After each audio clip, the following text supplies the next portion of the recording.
Talk to us about what the mayor, Herman Mashaba, had to say, because he seems to be arguing or putting forth the argument that he is dealing with legacy issues here. 170 billion rand worth of infrastructure backlog. Yeah, absolutely, Xoli. I mean, from the side of the mayor, I guess the questions had to do with the fact that 3 firemen have died in this situation. Now, there's going to be an investigation, obviously, which will establish the exact circumstances under which they died.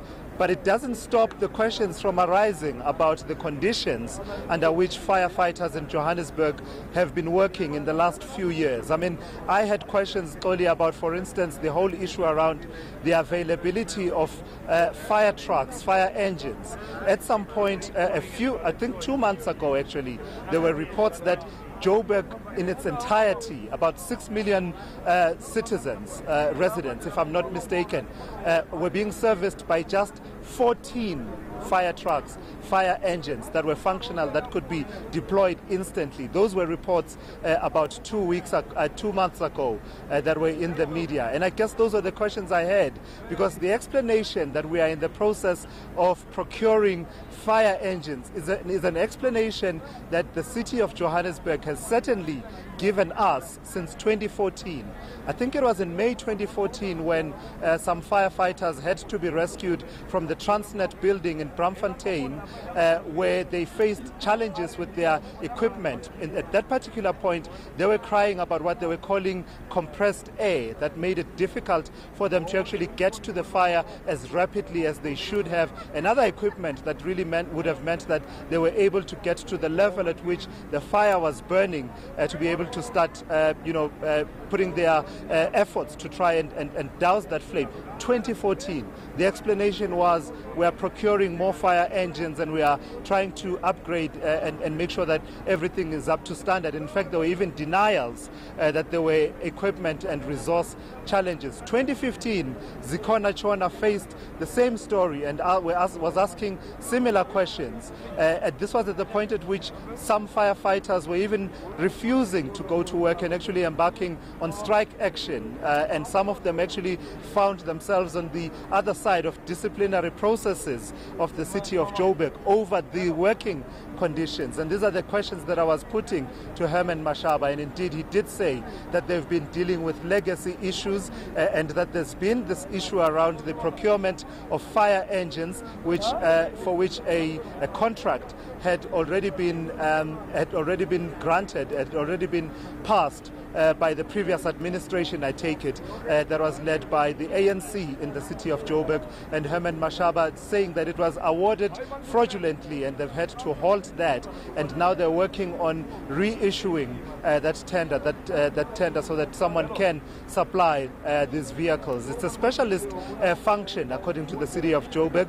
It's not like you can just go to any, vehicle supply company and say, give me 100 fire engines. It's a specific function that needs to be performed. So he does say that they are working on it. And if I can tell you what that has meant at the moment, Xoli, is that right now, at the last count, which I did about an hour and a half ago, we had about 10 different vehicles that were on site here, including these incident command unit vehicles similar to the one that is just behind us, from which they are able to look through the fire as it burns using camera equipment, and then they have those panels where they can be able to observe what is the burn pattern, what is fanning the fire in as far as the wind direction is concerned. But they've had to call in support from Ekurhuleni. The Ekurhuleni emergency services have also come in to assist here. Even the OR Tambo International Airport fire resources have also had to be brought in here. And you ask yourself, Xoli, what happens then if there's another fire that breaks out in a city like Johannesburg, which does have incidents? I mean, for instance, yesterday, when this fire at the Bank of Lisbon building started, there had been a fire in Kaya Sand, and I'm only talking about a significant fire in Kaya Sand, which meant that their resources, their already meager resources, were spread was stretched to the limit yesterday. So these are real questions that the administration of Herman Mashaba has had to answer today. Just as a final question to you, Thulas, there is something that has been really bugging me in terms of the people who died. So we know that the first fireman, it's understood that he fell, and that's what resulted to him dying. Let's find out about the other two firemen. What is it that led to them losing their lives? I'm not clear in as far as that's concerned. Yeah. So, Xoli, we got confirmation yesterday, and I guess that was the question that we were all asking of officials, to say what were the circumstances. And, at this point, of course, the investigation, as Herman Mashaba has said, will only take place properly once this fire has been brought under control fully and has been doused altogether. But the indication that came from Michael San, who is the MMC, the member of the mayoral committee, who is responsible for public safety in Johannesburg, was that the other two firemen were the ones, were part of the group that had been trapped at a particular floor of this particular building. I mean, the fire started on the 23rd floor, and at one point some of the firemen, four who had been trapped, had been moved to the 9th floor, I think the MMC was telling us yesterday, and that's where, somewhere in between, in that process, that's where the other two firemen lost their lives. And so those seem to be the circumstances. The initial reports around how the first fireman lost his life, fell to his death, and I must emphasize here, Xoli, that these are only initial reports. They suggest that he may have opened a window where they were, at the level at which they were fighting this fire, to get some air. I mean, it then comes back to all these questions. Is that standard practice? Is that something that firefighters do when they've been in operation for several hours? Because in as much as we are asking questions, Xoli, about their resources, we've also got to be realistic about the extent of this fire. It's been ongoing on and off for a good 24 hours, more actually now, which does mean that even if they were really resourced in as far as their breathing apparatus, things start to run out and need to be replenished. Also, the fact that it's also happening at such a high level, it does suggest that from time to time they need to have a sort of a supply chain that is in operation. So you also start to ask questions. Is it normal? Is it standard practice? And I guess the experts would have to answer that, to say, does a firefighter at that particular level, having been operating with the equipment that they have, does it happen that they then have to open a window to try and get some air? Because the initial indications are that that opening of the window triggered a kind of reaction in as far as the pressure build-up is concerned at that level where he was, at that floor where he was, which meant that he then fell to his death. And that pressure is a real issue. From time to time we are seeing some debris falling from the higher levels here, Xoli, including the panels, the glass panels, which are shattering. The explanation from Nana Khadebe, who speaks on behalf of Johannesburg EMS Emergency Services, is that happens when some of the windows had been closed, and as the fire burns, it actually builds up some pressure, and then you see those glass panels coming down, and it's quite a noisy process, a scary process when you witness it. And also, let me hasten to say, Xoli, that some of the floors are burning more rapidly than others. The 14th floor, I observed, was burning quite rapidly. One of the people who seems to be familiar with the layout of this building was telling me that some of the floors were actually being used as for storage. So it means that some furniture was actually stored there. You then had boxes, you have cabinets that people use to store their documents, their desks, the draping, in terms of the shutters and the blinds. And someone even said that, remember, this is the Department of Health, so it's not unthinkable that some stock was kept here, things such as boxes of condoms that are for distributions at health facilities may have been kept here. All of that comes into play in terms of fanning this fire. Let's not forget it's happening at a higher level, and it means that the wind patterns are different from the wind patterns here on the ground for you, for those of us who are standing on the ground. All of that making it difficult for the firefighters. I want to show you very quickly, Xoli. I'm going to ask Temba to pan to that crane that you are seeing on the side here.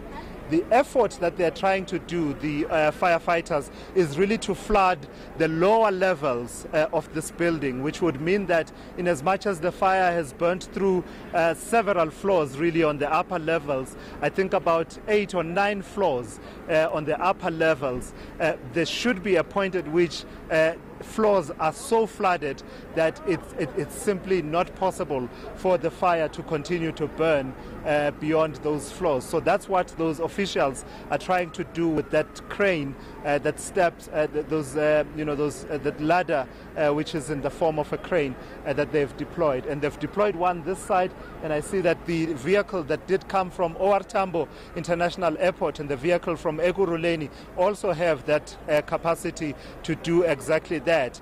So it's they're approaching it from various corners of this particular building, because the difficulty is that when they contain it on one side, the wind fans it on another side, and you suddenly see flames coming out from a different side. So they're trying to attack it from as many directions as possible. Thulas, that really helps in terms of giving us a clearer picture of how the firemen or firefighters are trying to contain this fire. Just as a last question to you before I give you a breather, back to that controversial question, the decision makers, your so-called political principals, were they working from inside this building as well, or were they sitting comfortably in another building or in other buildings where it is proper and safe for human habitation? Xoli, my knowledge of this particular building is not so great. I do know that you and I would take advantage of its vantage point whenever we'd be coming to cover events at Luthuli House, which is just across the road from this particular building. We would stand at the corner there and sort of be able to do our live crossings from there. Very helpful in as far as allowing us to do that. But in terms of, who occupies it from the political principles side of things, Uhuru Moyelwa, the MEC for Human Settlements, has confirmed that his office is here. He says it's on the 9th floor, and he says basically it's also been affected.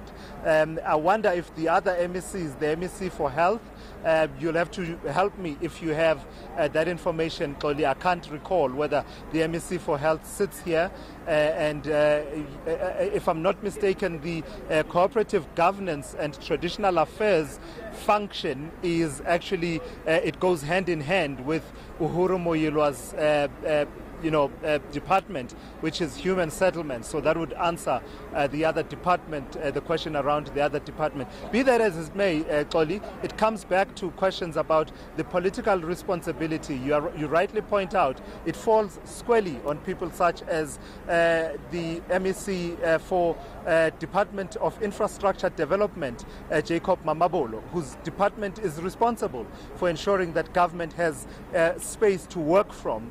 And I mean, they will be answering those questions to say, how on earth did we get to this situation where 8 of government-owned buildings were found not to be suitable for people to continue to work from? But guess what? Day in, day out, government workers in Gauteng were expected to report for duty in these buildings. You start to wonder what must have been going through the minds of the workers who worked here, some of whom perhaps had a level of knowledge of fire safety and were perhaps asking themselves, how safe am I going to work?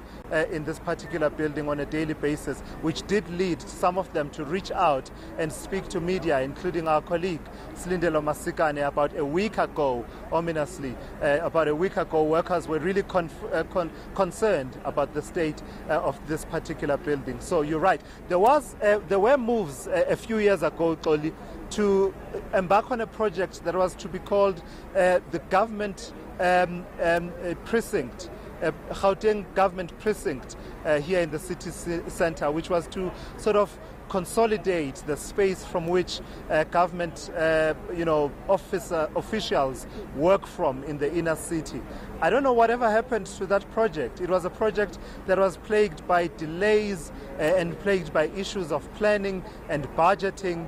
And you wonder if it's still a project that government is still keen on seeing to fruition, or has that been abandoned altogether? And of course, it then raises the question, which I did pose to Uhuru Moyilwa, and I suppose, in fairness, he's not the person to answer it. It would be Thulasizwe at a national level, the minister, let me say, the minister of Public Works at a national level, and also the MEC of Infrastructure Development at a provincial level. The question about many government departments where government pays rates, taxes and rental, yet they remain unoccupied.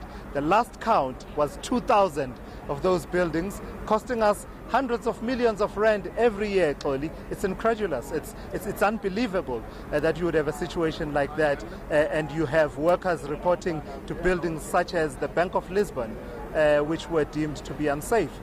All right, Thulas, we're going to have to leave it there for the time being. My colleague Thulasizwe Simelane in downtown Johannesburg.